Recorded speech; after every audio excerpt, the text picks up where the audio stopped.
Hello guys, स्वागत है आपका मेरे यूट्यूब चैनल पर।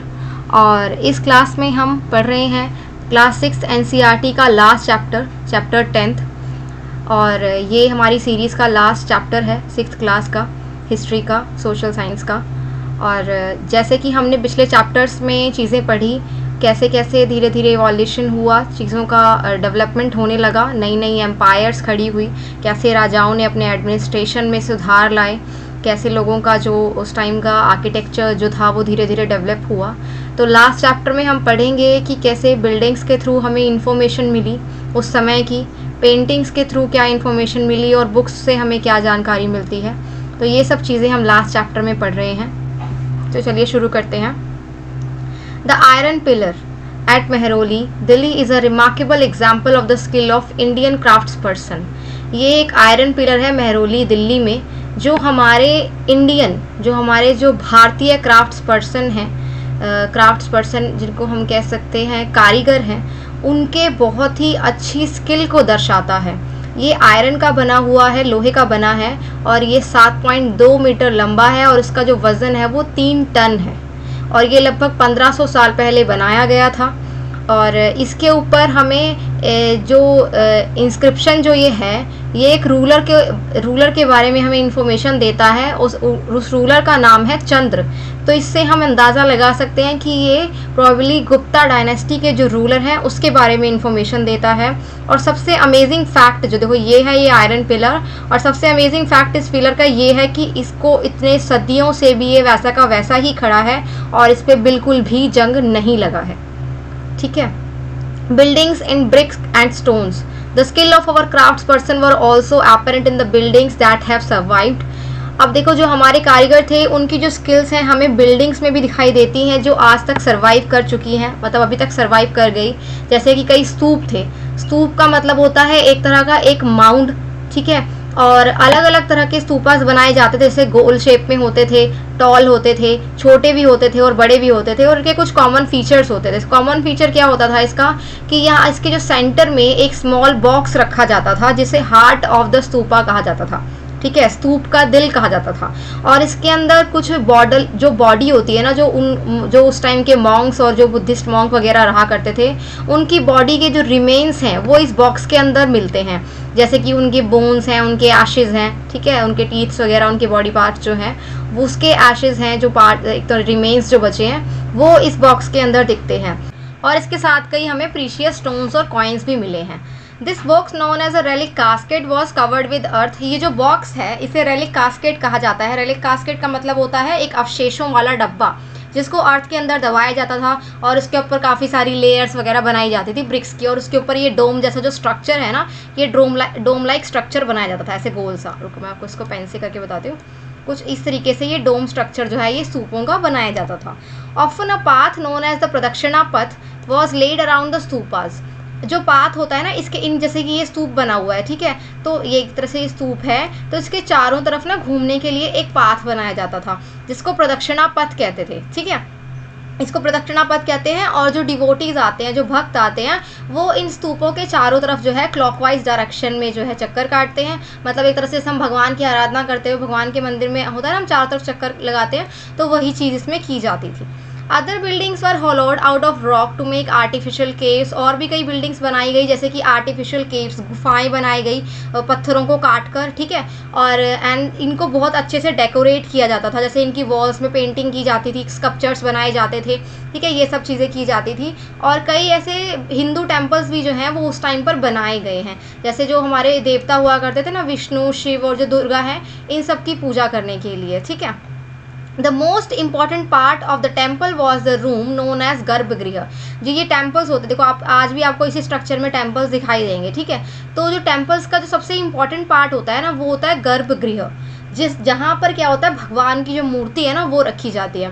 तो जो पुजारी वगैरह होते हैं, वो जो रिचुअल्स करते हैं, वो सभी जो हैं वो किसको एक तरह से ऑफर की जाती है, भगवान को ऑफर की जाती है। भगवान जो बिल्कुल, जैसे ये मंदिर है, ये मंदिर का स्ट्रक्चर है, ठीक है, तो यहाँ पर जो मेन अंदर जो जगह होती है जहाँ पर भगवान की मूर्ति रखी जाती है ना, इसको हम गर्भगृह बोलते हैं, ठीक है। So often as the Bhitargaon a tower known as the shikhara was built on the top of ये देखो जो ये भीतर गांव वाला जो ना एक टेम्पल है, अर्ली टेम्पल है, जो 1500 साल पहले बनाया गया था, उत्तर प्रदेश में है ये, ठीक है।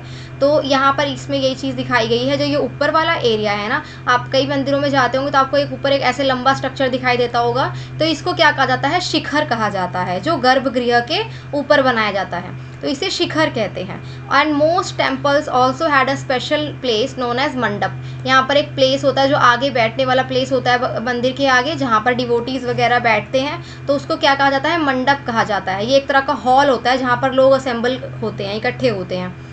महाबलीपुरम एंड ऐहोल, महाबलीपुरम और ऐहोल जो है, ऐहोल के बारे में आपको बताया मैंने पहले भी, जो है कर्नाटका में है ये सिटी, और यहाँ पर भी हमें कई स्टोन टेम्पल्स जो हैं वो देखने को मिलेंगे। एकदम बिल्कुल मतलब अमेजिंग जो है आर्ट है, आपको यहाँ पर दिखाई देगा। एक तरह से देखो ये वाला जो दुर्गा टेम्पल है ये ऐहोल में है, जो लगभग 1400 साल पहले बनाया गया था, ठीक है। So how were stupas and temples build, इनको कैसे बनाया जाता होगा। There were several stages in building a stupa और अ टेम्पल, बहुत सारी स्टेजेस जो है इसके अंदर एक तरह से होती हैं इनको बनाने के लिए। और जो किंग वगैरह हुआ करते थे, जो राजा होते थे, वही इस चीज़ को बनवाने का खर्चा कर पाते थे, वही इन चीज़ों को बनवाया करते थे। बहुत अच्छी क्वालिटी का स्टोन जो है वो ढूंढा जाता था, ठीक है। फिर उनका केयरफुली जो है उनको ट्रांसपोर्ट करके लाया जाता था, फिर उनको चूज़ किया जाता था बिल्डिंग बनाने के लिए, ठीक है। तो इस तरह से जो ये स्टोन्स होते थे इनको शेप दी जाती थी, इनको पिलर्स के रूप में उकारा जाता था, इनसे जो है वॉल्स वगैरह, फ्लोर्स वगैरह, ये सब चीज़ें बनाई जाती थी। और फिर उनको एकदम सही पोजीशन में रखना, मतलब एक बहुत लंबी जो है स्टेज होती थी, बहुत सारी स्टेजेस होती थी, ठीक है। उस हिसाब से फिर ये मंदिर जो है बहुत ज़्यादा एक तरह से डीप प्लानिंग से बनाए जाते थे। ये आप देखो, ये मोनास्ट्री देखो, ये उड़ीसा में है। ये देखो ऊपर आप देखोगे, अगर ऊपर से आप देखोगे ना, ऐसा लगेगा कोई पत्थर है, कोई बहुत बड़ा पत्थर है, कोई चट्टान है, लेकिन देखो नीचे इसी के अंदर जो है ये इतनी बड़ी मोनास्ट्री बना दी गई है। तो आप सोचो कि कितना अमेजिंग उस टाइम का जो है क्राफ्ट पर्सन जो है वो उस टाइम के हुआ करते थे, कितना अच्छा उनका आर्ट हुआ करता था। इतने स्किल्ड जो है एक तरह से स्किल्ड जो आर्किटेक्ट्स हैं ना, वो आपको आज भी नहीं मिलेंगे जो उस ज़माने के हुआ करते थे। जैसी बिल्डिंग्स उन लोगों ने खड़ी की ना, आज कोई नहीं कर सकता। Kings and queens probably spent money from their treasury to pay the craftsperson who worked to build these splendid structures. King जो हैं वो अपनी मनी जो मतलब जो खर्चा वगैरह इस पर किया करते थे, अपने ख़जाने से इसके ऊपर खर्चा करते थे, क्राफ्ट्स पर्सन को पे किया करते थे इन बिल्डिंग्स को बनाने के लिए।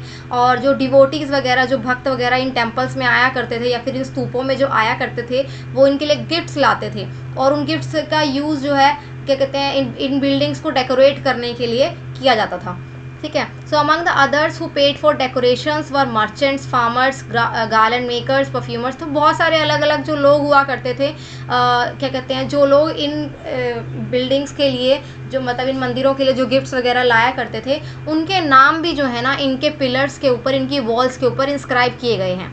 तो इसके थ्रू भी आपको जानने को मिलेगा कि उस टाइम कितनी हज़ारों की संख्या में जो लोग हैं उनका एक कंट्रीब्यूशन है इन बिल्डिंग्स को बनाने में, इनको डेकोरेट करने में। फिर आती हैं पेंटिंग्स। अजंता के बारे में सुना होगा आपने, अजंता की पेंटिंग्स जो महाराष्ट्र में है। अजंता केव्स हैं, ये गुफाएं हैं, ठीक है। तो ये जो गुफाएं हैं ये बहुत सालों पहले जो है इन्हीं बड़े बड़े जो पहाड़ हुआ करते थे उन्हीं को काटकर ये गुफाएं बनाई गई हैं। और ये अधिकतर जो है ये मोनास्ट्रीज हुआ करती थी, जहाँ पर बुद्धिस्ट जो मॉन्क हुआ करते थे ना, वो यहाँ पर रहा करते थे। और इनमें से कुछ ऐसी केव्स हैं जिनको पेंटिंग से डेकोरेट किया गया है, कई एग्जाम्पल्स हैं इसके, ठीक है। The colours which are vivid even after 1500 years, मतलब ये इन पेंटिंग्स के जो कलर है ना 1500 साल से भी मतलब ज़्यादा समय लंबे तक आपको यहाँ पर टिके हुए दिखाई देंगे। जो कलर्स इन पेंटिंग्स में यूज़ किए गए थे वो अभी भी हमें दिखाई देते हैं, ठीक है। आप सोचो कितना अच्छा उनके समय का आर्ट रहा हुआ होगा। और ये जो कलर्स यूज़ किए जाते थे ना, वो प्लांट्स और मिनरल्स से निकाले गए कलर्स हुआ करते थे। प्लांट्स का यूज़ करके, मिनरल्स का यूज़ करके वो कलर्स लगाए जाते थे इस पर। तो इससे यहाँ पता चलता है कि कितना स्प्लेंडेड जो है वर्क आर्ट जो था उस टाइम का, ये हमें देखने को मिलता है इन गुफाओं में, ठीक है। देखो ये देखो। So the world of books. फिर आती हैं बुक्स। बुक्स के थ्रू हमें क्या जानकारी मिलती है और कौन कौन सी बुक्स हैं, किस तरह की हैं, ठीक है। तो some of the best non epics were written during this period. इस पीरियड के आसपास जो हम ये टाइम पीरियड पढ़ रहे हैं ना, 700 AD से पहले का टाइम पीरियड है, ठीक है। तो उस समय में कितनी बड़े बड़े जो एपिक्स हैं लिखी गई थी, बड़ी लंबी लंबी कॉम्पोजिशंस लिखी गई थी, जो किसी हीरोइक मैन और वुमेन के बारे में या फिर भगवान के बारे में जो स्टोरीज़ वगैरह लिखी गई थी। तो एक फेमस तमिल एपिक है जिसका नाम है सिलप्पदिकरम, ठीक है। इसको कंपोज किया है एक पोएट हैं जिनका नाम है इलांगो, आज से लगभग 1800 साल पहले। ये एक स्टोरी है मर्चेंट की, एक व्यापारी है जिसका नाम है कोवलन, जो पुहार में रहा करता था और उसको एक लड़की माधवी से प्यार हो जाता है और वो अपनी वाइफ को नेग्लेक्ट कर देता है, बट फिर भी जो उसकी वाइफ है उसको स्टिल बहुत प्यार करती है, उसके लिए सबसे लड़ती है। तो मतलब इनडायरेक्टली इन शॉर्ट मैं आपको एक स्टोरी बता रही हूँ कि ये स्टोरी है जो उसके अंदर लिखी गई है। एक और भी तमिल एपिक है जिसका नाम है मणिमेकलाई, जिसको कंपोज किया है सत्यनार ने लगभग 1400 साल पहले। इसी कोवलन की ही कहानी बताती है कि कोवलन की एक बेटी थी, ठीक है, उसके बारे में ये कहानी बताती है। So these beautiful composition were lost to scholars for many centuries. ये जो कॉम्पोजिशंस है ना, कई स्कॉलर्स से काफ़ी सदियों तक मतलब एक तरह से गुम गई थी, फिर भी इनकी जो मैन्युस्क्रिप्ट्स हैं वो डिस्कवर कर ली गई, ठीक है। तो मैन्युस्क्रिप्ट्स क्या होती है, मतलब जो ये चीज़ें उस टाइम को एक तरह से जो लिखी गई थी ना, तो उसको लिखा गया दोबारा एक तरह से, तो उसे मैन्युस्क्रिप्ट कहा जाता है। तो ये लगभग आज से कई 100 साल पहले जो है इनको रीडिस्कवर किया गया। ऐसे कई और भी राइटर्स थे जैसे कि कालिदास, हमने पिछले चैप्टर में पढ़ा था, जैसे कि उन्होंने क्या कई ऐसे अपना जो वो प्ले लिखा था अभिज्ञान शाकुंतलम, उन्होंने वो संस्कृत में लिखा था। ऐसे ही उनका एक और भी जो है इनकी एक पोएम है मेघदूत के नाम से। ये एक मॉनसून क्लाउड के बारे में बस एक इमेजिनेशन चल रही है कि दो लवर्स हैं वो सेपरेट हो गए हैं एक दूसरे से। तो मतलब इस तरह से उस समय भी इतनी ब्यूटीफुल कॉम्पोजिशंस लिखी जाती थी, ठीक है, पोएम्स लिखी जाती थी, जिससे हमें उस ज़माने की नॉलेज मिलती है कि उस ज़माने में चीज़ें क्या हुआ करती थी। Recording and preserving old stories, a number of Hindu religious stories that were in circulation earlier were written down around the same time। देखो अभी ना यहाँ पर सिर्फ आपको हिंदुज़म दिखाई देगा, क्यों? क्योंकि अभी हम 700 AD से पहले की बात कर रहे हैं। 700 AD के आसपास ना जो है इस्लामिक लोग जो है हमारे भारत में एंटर होना शुरू हो गए थे, तो वहाँ से आपको अब यहाँ पर हिंदू में जो है मुस्लिम जो इस्लामिक कल्चर है वो भी ऐड आपको मिलेगा, बट अभी हम यहाँ पर कुछ ऐसा हमें साक्ष्य नहीं मिले, अभी सब कुछ हिंदुज़म में ही चल रहा है, ठीक है। तो कई ऐसे चीज़ें हैं जो स्टोरीज़ हैं, हिंदू रिलीजियस स्टोरीज हैं जो उस टाइम लिखी गई, जैसे कि पुराण है। पुराण का मतलब होता है पुराना, एक तरह से ओल्ड। तो इसके अंदर कई हमारे देवी देवताओं के बारे में स्टोरीज़ लिखी गई, जैसे विष्णु भगवान, शिव जी, ठीक है, दुर्गा और पार्वती, इन सभी के बारे में हमें डिटेल्स में हमें इंफॉर्मेशन मिलती है कि कैसे इनकी पूजा की जाती है और कैसे इस संसार का निर्माण हुआ। कई राजाओं के बारे में भी हमें कई कहानियाँ मिलती हैं।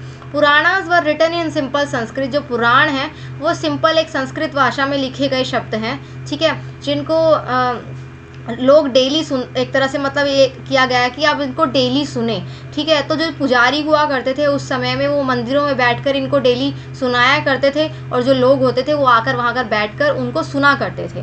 तो दो मेन एपिक्स हैं संस्कृत की, सभी ने इनके बारे में सुना ही होगा, महाभारत और रामायण। ये बहुत सालों पहले जो है से ही मतलब लंबे समय से ये पॉपुलर रही हैं। और महाभारत एक लड़ाई है, ठीक है, एक वॉर है, किनके बीच में? कौरवों और पांडवों के बीच में। कौरव और जो पांडव थे ना ये कजन्स थे, ठीक है, और ये इन दोनों के बीच में जो लड़ाई हो रही है वो किसके लिए हो रही है? हस्तिनापुर के लिए। हस्तिनापुर के सिंहासन को पाने के लिए इनके बीच में ये लड़ाई हुई है, ठीक है। एंड ये स्टोरी भी बहुत ज़्यादा पुरानी है, लगभग 1500 साल पुरानी। So both the Puranas and the Mahabharata were suppose to have been compiled by Vyasa. जो ये पुराण और महाभारत है ना, ये सपोज किया जाता है कि इसको कंपाइल किसने किया है? व्यास ने किया है, वेद व्यास ने किया है, ठीक है। भगवत गीता जो है ये भी महाभारत में ही इंक्लूड है। भगवत गीता जिसको श्री कृष्ण ने सुनाया था अर्जुन को, और ये जो इन दोनों की कहानी है अर्जुन और श्री कृष्ण जो हैं ये महाभारत से ही बिलोंग करते हैं, महाभारत के समय की ही ये कहानी है, ठीक है। तो रामायण इज़ अबाउट राम। ये रामायण जो है वो राम जी के बारे में है, जो कौशला के प्रिंस थे जिनको वनवास पर भेज दिया गया। फिर उनकी बीवी को, जो उनकी पत्नी थी सीता, उनको रावण जो है श्रीलंका का जो राजा था वो उठा कर ले गया था, और फिर उनको अपनी बीवी को वापस पाने के लिए उससे लड़ाई करनी पड़ी थी। तो फिर उसके बाद वो लड़ाई जीत कर अयोध्या वापस आए। तो ये स्टोरी जो पूरी है ये रामायण की स्टोरी है। जैसे कि महाभारत एक ओल्ड स्टोरी है, ठीक है, एंड इसको अभी भी रिटन डाउन किया गया है। तो वाल्मीकि को रिकॉग्नाइज किया गया कि जो वाल्मीकि हैं उन्होंने संस्कृत रामायण लिखी है, संस्कृत में रामायण लिखी है, ठीक है। So stories told by ordinary people. अब कुछ ऐसी स्टोरीज हैं जो ऑर्डिनरी लोग जो हैं वो आपस में एक दूसरे को सुनाया करते थे। Ordinary people also told stories, composed poems and songs sang, danced and performed plays, ठीक है। तो जो आम जनता हुआ करती थी वो भी आपस में कई पोएम सॉन्ग्स वगैरह एक दूसरे को सुनाया करती थी। आपने भी अपने दादा परदादाओं नाना नानी से ये स्टोरी सुनी होंगी, जो उनके पूर्वज उनको सुनाया करते थे, उनके पेरेंट्स उनको सुनाते थे, ठीक है। तो ये पुरानी कहानियाँ जो अभी तक चली आ रही हैं, जो हमें हमारे पूर्वजों से सुनने को मिलती हैं, ठीक है। तो इनको एक तरह से इनका एक कलेक्शन है स्टोरी का, जिनको जातक कहा जाता है, या पंचतंत्र की कहानियाँ जो आपने सुनी होंगी, हमने टीवी में भी देखा है, विष्णु शर्मा की जो पंचतंत्र की कहानियाँ हम कार्टून्स में देखा करते थे, ठीक है। तो जो जातक है ना, ये एक तरह से बुद्धिस्ट स्टोरीज़ हैं, जो हमें अजंता की जो गुफाएं हैं ना, या फिर जो ये जो स्तूप हैं, इनके ऊपर भी ये शो की गई हैं, ठीक है। एक स्टोरी आपको ये देखो यहाँ पर है, एक मंकी किंग की स्टोरी है, ये मैं आपको शॉर्ट में बता देती हूँ। ये मंकी किंग की स्टोरी है। मंकी किंग पे एक मूवी बनी है, जैसे कि बुद्धिज़्म जो है बाकी देशों में भी फैला, तो ये स्टोरी भी काफ़ी देशों में गई हुई है। तो मंकी किंग एक स्टोरी जो है एक मूवी बनी है इसके ऊपर, जो चाइनीज़ मूवी है I think. Writing books on science, science के ऊपर भी कई बुक्स लिखी गई, मतलब हमारे जो भारत में है जो विज्ञान है उसका भी काफ़ी विस्तार हुआ पुराने समय से, लेकिन उसको इतना रिकॉग्नाइज नहीं किया जाता इंटरनेशनली। बट हमारे पास बहुत सारे ऐसे साक्ष्य हैं जिससे हमें पता चलता है कि हमारे भारत में जो है कई बहुत बड़े वैज्ञानिक रहे जिन्होंने बहुत बड़ी बड़ी चीज़ों का डिस्कवरी की, ठीक है। So this was also the time when Aryabhatta, a mathematician and astronomer, wrote a book in Sanskrit known as Aryabhattiyam। एक बहुत बड़े मैथमेटिशियन और एस्ट्रोनॉमर रहे थे जिन्होंने अपनी जो संस्कृत में बुक लिखी थी आर्यभट्टियम, ठीक है। उन्होंने ये हमें इससे इन्फॉर्मेशन दी कि जो हमारी अर्थ है वो अपने एक्स पर ही रोटेट करती है, अपने अक्ष पर घूमती है, ठीक है। और इसी से जो है दिन रात होते हैं। और हमें क्या लगता है कि जैसे सन डूब रहा है और सन उग रहा है, तो जो मतलब सूरज उगता है और सूरज डूबता है, तो इससे ही दिन रात होते हैं। बट ऐसा नहीं है, हमारी धरती जो है अपने अक्ष पर घूमती है और इससे दिन रात होते हैं। उन्होंने इसकी एक साइंटिफिक एक्सप्लेनेशन भी दी। और उन्होंने यहाँ तक कि जो सर्कल का सरकमफ्रांस होता है ना, सरकमफ्रांस जो सर्कल का सरकमफ्रांस होता है, परिधि होती है, उसकी कैलकुलेशन के बारे में भी उन्होंने एक्सप्लेनेशन दी, उसके भी फॉर्मूलाज बताए। और एक थे वराहमिहिर, ब्रह्मगुप्त और भास्कराचार्य, ये भी बहुत फेमस मैथमेटिशियंस थे और एस्ट्रोनॉमर्स थे जिन्होंने बहुत सारी डिस्कवरीज़ की। तो कुछ एक दो डिस्कवरीज यहाँ दिखाई गई हैं, जैसे कि ज़ीरो, ठीक है। While numerals had been used earlier, पहले जो कई न्यूमरल्स यूज़ किए जाते थे, जो ज़ीरो है इसका इन्वेंशन इंडिया ने किया था और इसको सबसे पहले अडेप्ट किया था अरब्स ने, और उसके बाद धीरे धीरे ये यूरोप तक फैला और अब ये पूरे संसार में ज़ीरो को शब्द का जो ज़ीरो है इसका यूज़ किया जाता है। बाकी अब बात करें आयुर्वेदा की, आयुर्वेदा भी एक बहुत अच्छा सिस्टम है हेल्थ साइंस का, जिसको डेवलप किया गया था एंशिएंट इंडिया में, ठीक है। और उसके फेमस प्रैक्टिशनर्स रहे हैं चरक। एक तो चरक आपने सुनी होगी, चरक संहिता, ठीक है। उन्होंने मेडिसिन्स के बारे में नॉलेज दी है अपनी बुक में, चरक ने। और एक थे सुश्रुत, अगर आपने सुश्रुत का कभी नाम सुना हो, कई पेपरों में कई ये क्वेश्चंस भी आया है। तो जो सुश्रुत है ना, इन्होंने सर्जरी के बारे में बताया है। तो सोचो हमारे समय में, मतलब हमारे जो भारत है ये पुराने समय में कितने फेमस मतलब कितने ज़्यादा इंटेलिजेंट एडवांस जो हैं उस समय ये प्रैक्टिशनर्स होते थे और मैथमेटिशियंस थे। बट इन्हें इंटरनेशनली इतना रिकॉग्नाइज नहीं किया जाता, पर हमारे पास पूरे साक्ष्य हैं कि उस समय इन्होंने बहुत बड़ी बड़ी डिस्कवरीज कर दी थी जो पूरा उस वक्त संसार जो है वर्ल्ड में भी नहीं की गई थी, ठीक है। तो ये हमारा लास्ट चैप्टर था क्लास 6 NCERT का। और इसके बाद जो है हम नई सीरीज शुरू करेंगे 7th क्लास NCERT की, और उसमें हम, जैसे कि मैंने आपको बताया ना, अभी हम ये 700 AD से पहले का पढ़ रहे हैं। 700 AD के आसपास जो है हमारे भारत पर, हमारे सिंध पर जो है इस्लामिक जो सेंट्रल एशियन लोग थे उन लोगों का अटैक होने लगा और धीरे धीरे जो है इस्लामिक कल्चर हमारे भारत में फैलने लगा। तो वो चीज़ें हम आगे जाके 7th क्लास की NCERT से शुरू करेंगे। तो आप लोग बस ऐसे ही मेरे साथ बने रहिए और आप इन वीडियोस को देखते रहिए, आपकी हिस्ट्री जो है ना वो पूरी क्लियर हो जाएगी। और भी अगर किन्हीं टॉपिक्स पर आप वीडियोस चाहते हैं ना, तो आप लोग मुझे कमेंट सेक्शन में बता दिया करो कि आप लोग इस टॉपिक पर वीडियो चाहते हो, आपको इसे समझना है, तो मैं आप लोगों को वो समझा सकती हूँ, ठीक है। तो आप लोग मुझे कमेंट सेक्शन में बताया करो। ओके, तो thank you for watching this video.